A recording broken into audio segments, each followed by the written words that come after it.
Hello everyone. Yes, I'm not doing a full face video today. Sorry, I got the camera set up so I can do some work on the space shuttle.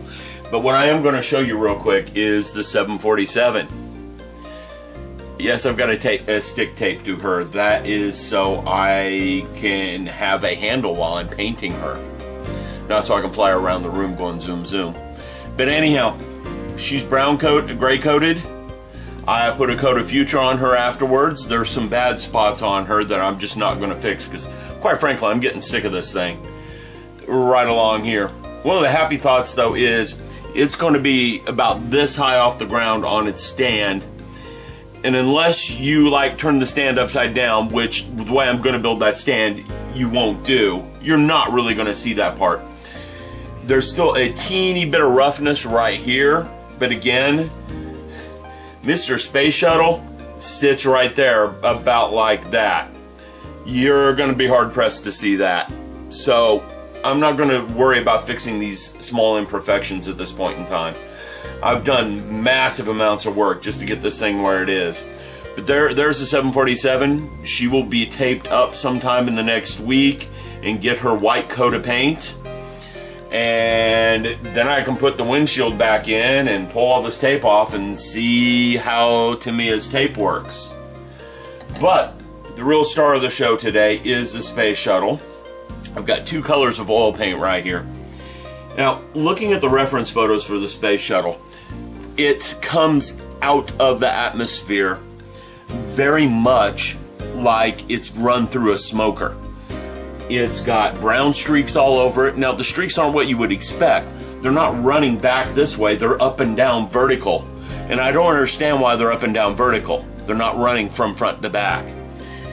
It might be because she's entering the atmosphere like this and the streaking's coming across the wings this way. I don't know. You know, I'm not really sure. It might, again, I'm just examining the photos and I'm going to go off what I see. Now, I'm going to use oil paints for this, which is something a lot of you aren't familiar with. From what I gather, a lot of you are using Vallejo washes and gaming washes and things like that to do your models with. I've never used any of those. I've used oil paints. Part of the reason why I use oil paints is they take forever to dry. If I screw this up, big deal. I get a little turpinol, paper towel, and wipe it right off and start over. I mean, it's not going to cure up right away. It's going to take quite a while to cure. And some of you say oil paints are expensive. Yes, if you use the high quality ones, they can be expensive. I'm sure you can see the price tag on this tube here. But I've worked with 4 models on this tube and hardly dented it.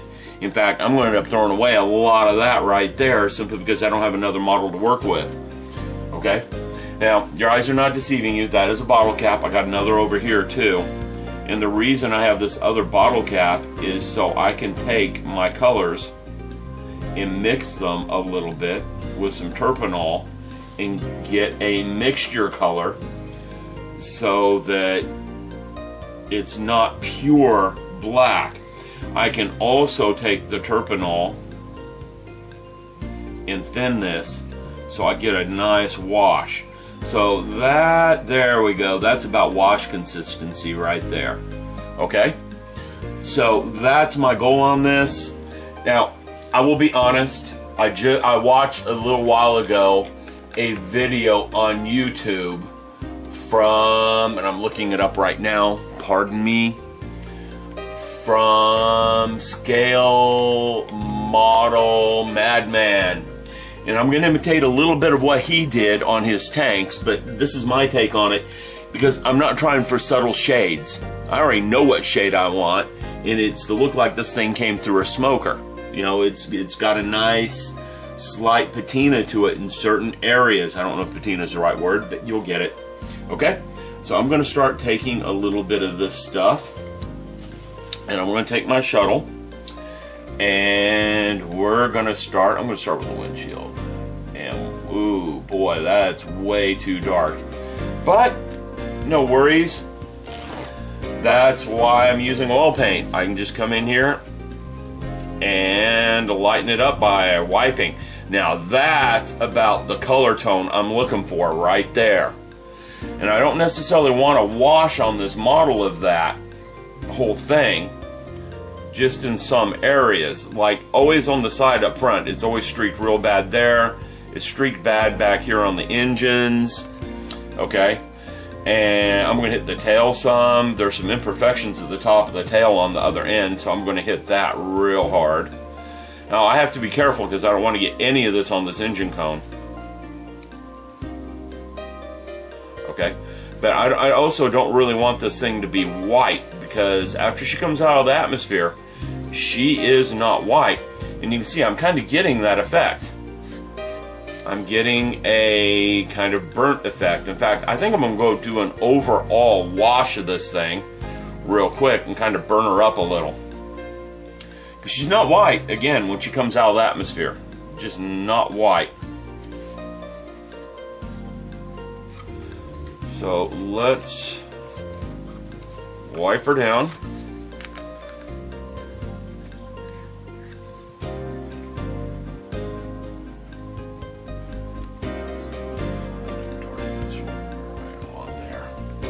And I got another brush for this, just so I can use a brush to streak it some the way I'd like. And that's kind of doing along lines with what I'm looking for right there.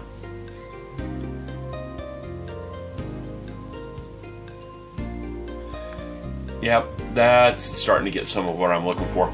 But let me go ahead and get into streaking this thing. Just kind of giving her a wash of color real quick where I want the color. And I can use this brush for more control than I can that paper towel.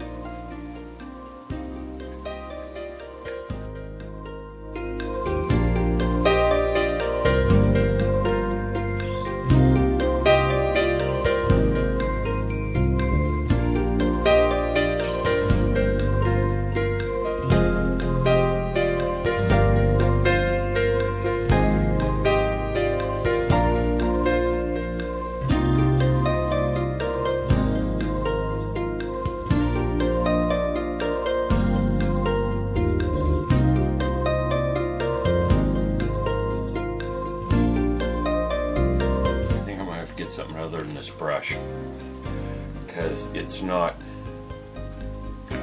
accomplishing exactly what I want. It's spreading the color around, but I'm not very happy with the brush, so I'm going to have to pause the video for a few minutes. Wow, I get something else, so I'll be back in a minute. Alright, I'm back. I went to go get some specialized makeup Q-tips. No wife, no girlfriend, so I'm not stealing these from anyone. I was just walking around the cosmetics section looking for fingernail polish remover acetone base and saw these and said, hey, these might work. The problem I'm having with the brush is leaving very obvious brush strokes on the model. I think that's part of that is because the tip of the brush isn't uniform. And this brush here isn't uniform either. And I'm trying to leave the color a little too heavy in some spots. So I'm going to try this, and we'll see if that's going to work and get the effect I'm looking for. So I just dab a little bit of this on my sponge end. Yeah, now that's giving me the effects I want.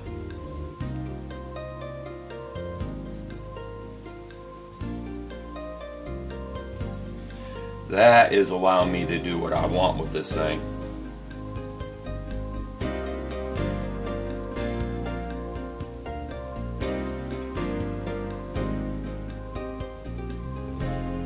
And in case you're wondering what colors I'm using, the lighter color is burnt umber, the darker color is burnt sienna, and I'm not really using much of the burnt sienna on this. I got a little too much of the color on there. But I got one over here that's cleaned up, and it just ruined what my effect I was trying for. But again, oil paints have a 3 or 4 day cure time, so we clean that up real nicely.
So there you go. You can see the technique I'm using to oil up the space shuttle.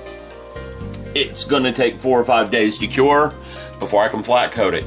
But it'll take me that long to finish up the 747, so we're good. Hope you enjoyed.